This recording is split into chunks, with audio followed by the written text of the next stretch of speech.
वलियतलुब रब्बन सिवाई, और चाहिए कि मेरे अलावा कोई दूसरा रब अपना जाके तलाश कर ले। अच्छा तो बताओ, आसमान हम लोग छोड़ सकते हैं, कहाँ चले जे भी बताओ। भाई हिंदुस्तान से भगावे लागे मोदी जी तो कहीं जाए ना मिली, और आसमान छोड़ के कहाँ जाओ जी। और अल्लाह के सिवा कोई दूसरा रब है ही नहीं तो हम तलाश कहाँ करेंगे। इसलिए ना हम आसमान छोड़ सकते हैं, ना दूसरा रब है कि हम तलाश करें। इसलिए हमें खुदा की बला पे सब्र करना है और खुदा की नेमतों का शुक्रिया अदा करना है।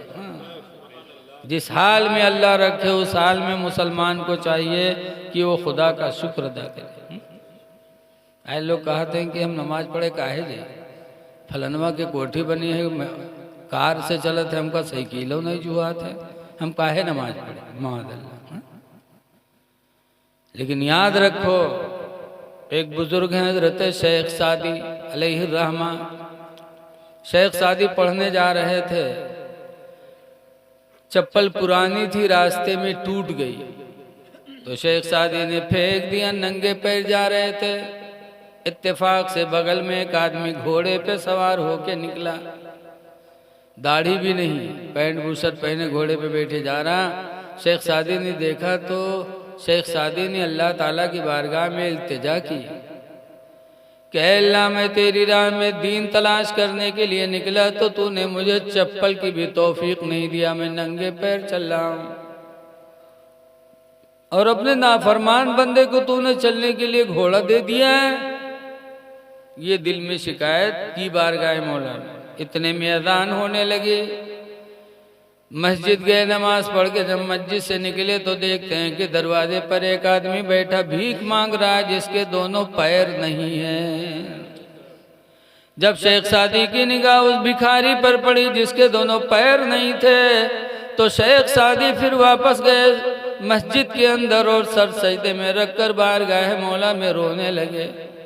कहा अल्लाह तेरा शुक्र है कि तू मुझे चप्पल की तौफीक न दे न दे, तेरा शुक्र है कि तूने मेरे पैरों को सलामत रखा है। इलाही इसी रुए जमीन पर तेरे बंदे ऐसे भी हैं जो पैरों से भी महरूम हैं। अल्लाह तेरा शुक्र है। तो हर इंसान में, हर हालत में इंसान को खुदा का शुक्र अदा करना चाहिए।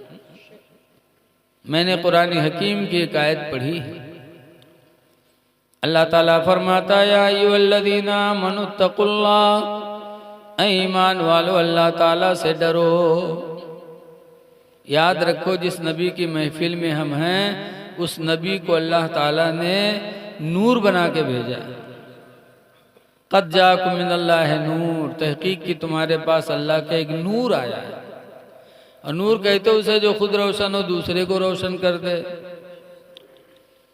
आज लोग कहते हैं तकरीर करे का फ़ायदा, करवाए का फ़ायदा, लेकिन सुनो हज़रत अबू क़तादा सहाबी कहते हैं कि अल्लाह के रसूल सल्लल्लाहु अलैहि वसल्लम मस्जिद नबवी में तकरीर कर रहे थे। एक रात तो हम लोग बैठ के सुन रहे थे और जब तकरीर हुजूर की ख़त्म हुई, रात अंधेरी थी, अबू क़तादा का घर दूर था। उन्होंने कहा अल्लाह के रसूल मेरा घर दूर है, अंधेरी रात में मैं कैसे जाऊं। तो हुजूर ने खजूर की एक लकड़ी उठाई और अबू क़तादा को दिया, कहा जाओ इसी की रोशनी में चले जाना। तो वो खजूर की लकड़ी टार्च की तरह रोशन हो गई, टार्च की तरह रोशन हो गई। तो अबू क़तादा चले तो एक साहब बोले कि हमरो हमारे घर हमू का लिए चलो। तो कहा चलो, वो भी साथ में हुए। थोड़ी दूर जाने के बाद दोनों को अलग अलग जाना था। दी हुई टार्च सरकार की एक ही थी। तो कहा आप कैसे करें। तो अबू क़तादा का ईमान देखो, सहाबी थे वहाबी नहीं थे। अबू क़तादा कहते हैं सुनो दूसरी लकड़ी लाओ। इस लकड़ी को हुजूर ने छुआ तो ये लकड़ी रोशन हो गई। दूसरी लकड़ी लाओ, इसी लकड़ी में लगा दी जाए वो भी रोशन हो जाएगी। दूसरी लकड़ी उठाई और उसी लकड़ी से छुआ दिया तो वो लकड़ी भी पहली लकड़ी की तरह रोशन हो गई। और दोनों सहाबी उसी के उजाले में चले गए। इससे पता चला कि हुजूर तकरीर करते थे और सहाबा सुनते थे। हज़रत अब्दुल्ला बिन मसूद कहते हैं कि हर जुमेरात को सरकार वाज बयान किया करते थे, हर जुमेरात। और ये भी मालूम हुआ कि हुजूर ऐसे नूर की खुद रोशन है और जिसको छू ले वो खुद रोशन हो जाए। इसीलिए आला हजरत इमाम अहले सुन्नत फरमाते हैं कि सुबह तैबा में हुई बटता है बाड़ा नूर का, सुबह तैबा में हुई बटता है बाड़ा नूर का, और सदक़ा लेने नूर का आया है तारा नूर का। हुजूर नूर है, हुजूर बेमिसलो बेमिसाल है। याद रखो हुजूर सल्लल्लाहु अलैहि वसल्लम कैसे हैं।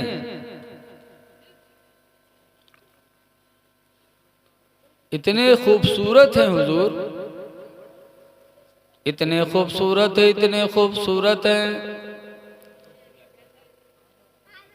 कि जब हुजूर मक्का से हिजरत करके मदीना पहुंचे और मदीने की औरतें अपने छतों पे लड़कियां ये शेर पढ़ने लगी, तलअल बद्रु अलैना मिन सनियातिल वदाई, कि 14वीं रात का चांद हमारे ऊपर निकल आया। वजब शुक्र अलैना, हम पर तो खुदा का शुक्र अदा करना वाजिब हो गया। मादा लिल्लाह दाई, क्या ही अल्लाह की तरफ बुलाने वाला दाई पैगंबर आ गया। मदीने की औरतों लड़कियों ने पढ़ा था ऐसे। अब आजकल की औरतें, उनको दरूद शरीफ नहीं याद, अत्तहियात नहीं याद। आज हमारी माँ बहनों को दुनिया की बकवास याद है। कल की औरतें रसूलुल्लाह से कितना प्यार करती थीं, सरकार को देखा तो फौरन ये शेर अपनी घरों के छतों पे चढ़ के कहा था। और आज की हमारी माँ बहनें कुछ भी नहीं, यहाँ तक कि दरूद भी उन्हें याद नहीं है। कल की माँ बहनें अपने बच्चों को सीने पे लेटा के दरूद की थप्पियां देती थीं कि सो जाओ या मुस्तफा कहते कहते, खुले आंखों सल्ले आला कहते कहते। बच्चों को कल की माँ ये सबक देती थी कि बेटा सो तो मुस्तफा के नाम पर, उठो तो मुस्तफा के नाम पर। अब आजकल की औरतें कहाँ कलमा कहाँ दरूद, जहाँ लेकर रोए लागी वो उठा एक बिस्तर पटकी है तके भदर भदर पिटी है। सो जा खनत मनत दी कौड़ी पायो, कौड़ी लेके गंग बहायो, गंगा माता बारो दीन, बारो लेके भुजबक दिया, भुजबाम का लावा दे, लावा लेके खीर बनाए। अल्लाह जाने कहाँ कहानी याद कर लेते हैं। ना कोनो के किताब है, ना कोई टीचर मौलवी आज तक आवा, अल्लाह जाने कहाँ से पिटिया लेते हैं। और छोट मोट कहानी ने इतनी लंबी कहानी याद की, हम तो देहाती आदमी सुना करी थे, बड़े बिरोग से कही है। ये सो जा खनत मनत दी कौड़ी पायो, कौड़ी लेके गंग बहायो, गंगा माता बारो दीन, बारो लेके भुजबक दिया, भुजवाम का लावा दे, लावा लेके खीर बनाए। सब घर खाए, कहानी बिलैया खाई, छू तब फूंक छोड़ा था। बताओ कितनी झूठी हमारी माँ बहन कि आज तक हम कहानी बिलैया नहीं देख पावा बुढ़ाए गए, और रोज कहानी बिलैया का बुलाए खीर खवावत।